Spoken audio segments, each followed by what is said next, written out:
Once upon a time, in the bustling city of Lagos, there was a young man named Daniel.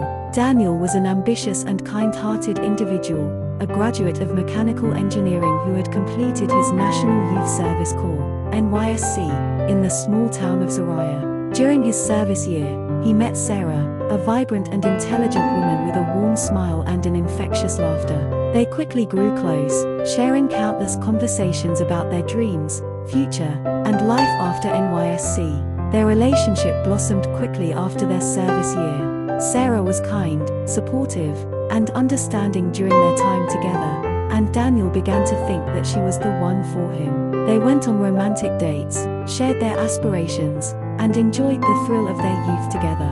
As time went on, Daniel was certain that he had found his soulmate in Sarah. He made up his mind to marry her. However, there was one problem. Daniel's mother, Madam Grace, was not happy with the relationship. She was a traditional woman, deeply rooted in the customs and values of their village. To her, it was important that her son married a woman who would fit into the family's ways, one who would uphold their values, and most importantly, a woman who would respect her as the matriarch of the family. Daniel was torn. He loved Sarah, but he also cherished his mother's opinion. Madam Grace had always been an integral part of his life, and he wanted to make her happy. So, he decided to have a conversation with her. Mother Daniel began one afternoon, "I want to marry Sarah. I believe she's the right one for me." Madam Grace looked at her son, her eyes filled with concern.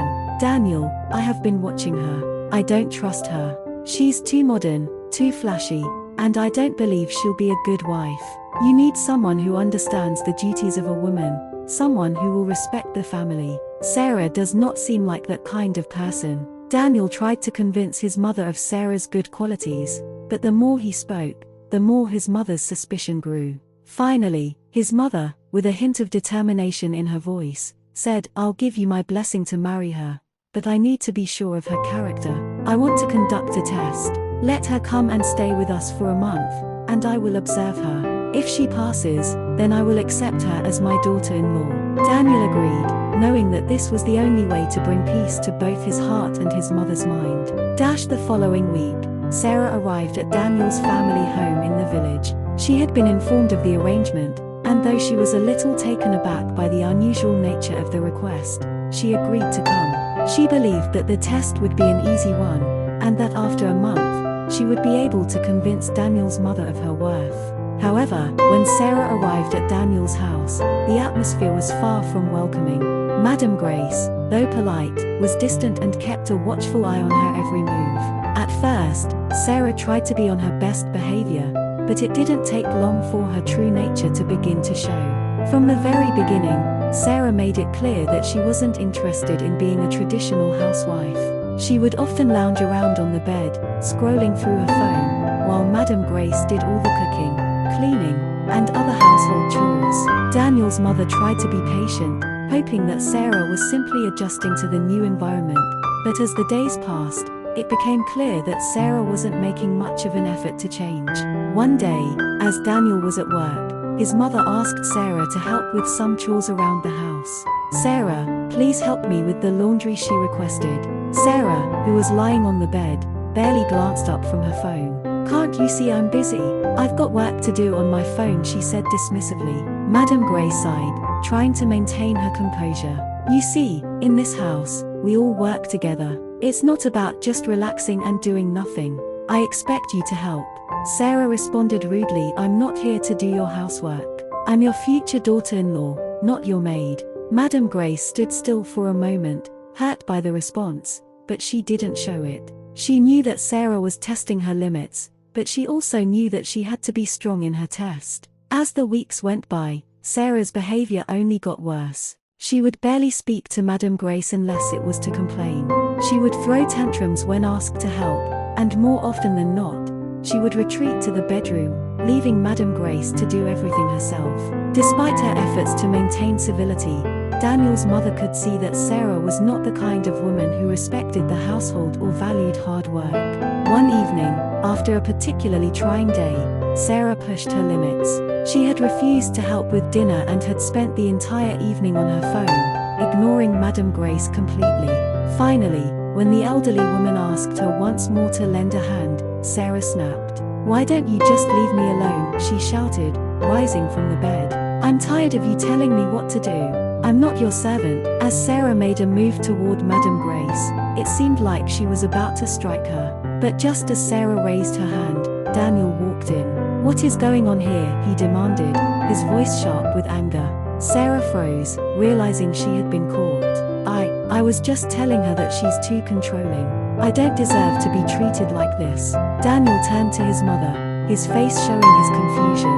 "Mom, why didn't you tell me about this earlier?" Madame Grace looked at her son, her face a mixture of sadness and resignation. "Daniel, I have been watching her closely. This is not how a woman should behave in a household. She has no respect for me, for you, or for this home. I have tried to be patient, but she has shown her true colors." Sarah, realizing her cover was blown, began to plead, her voice trembling. "Daniel, I'm sorry. I didn't mean to upset anyone. It's just that I've been under so much pressure lately. Please forgive me." But Daniel was not moved. He turned to his mother. "Mom, I see now that you were right. I wanted to believe in Sarah, but I cannot ignore the way she's treated you, and the way she's treated me." Daniel looked at Sarah with disappointment. "I'm sorry, but this isn't going to work. You've shown me your true character, and it's not the person I want to spend my life with." Sarah's eyes filled with tears, but it was too late. She had failed the test. Months passed, and Daniel, though heartbroken, moved on from the painful experience. He realized that he had made a mistake in not seeing Sarah's true nature earlier. He decided to go back to his village and marry a woman from his community, a woman who was humble, hardworking, and who respected both him and his family. Her name was Amara, and she was everything that Sarah was not. Madame Grace was overjoyed by Daniel's decision. She welcomed Amara into the family with open arms, and the two women quickly formed a bond, one built on mutual respect and understanding. Please viewers, you can also watch more interesting videos like this that are very educative on my YouTube channel Prizzy Gold TV. I have several interesting videos that will actually brighten up your day. I have videos like the royal battle, in which it settled on a royal family in which they were always in a constant fight.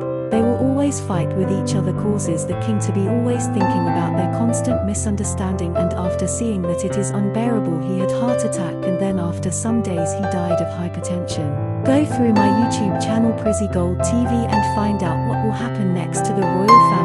Moral lesson: in life, it is important to look beyond appearances and make decisions based on true character, not just on superficial qualities. True love and respect come from understanding, kindness, and shared values. Never allow yourself to be blinded by momentary attractions or societal expectations. The people who matter the most in your life, like family, will always be the ones who guide you toward making the right decisions. And sometimes, the hardest decisions are the ones that lead to the greatest happiness. If you've enjoyed this story, please like, subscribe, and share this video on my YouTube channel, Prizzy Gold TV.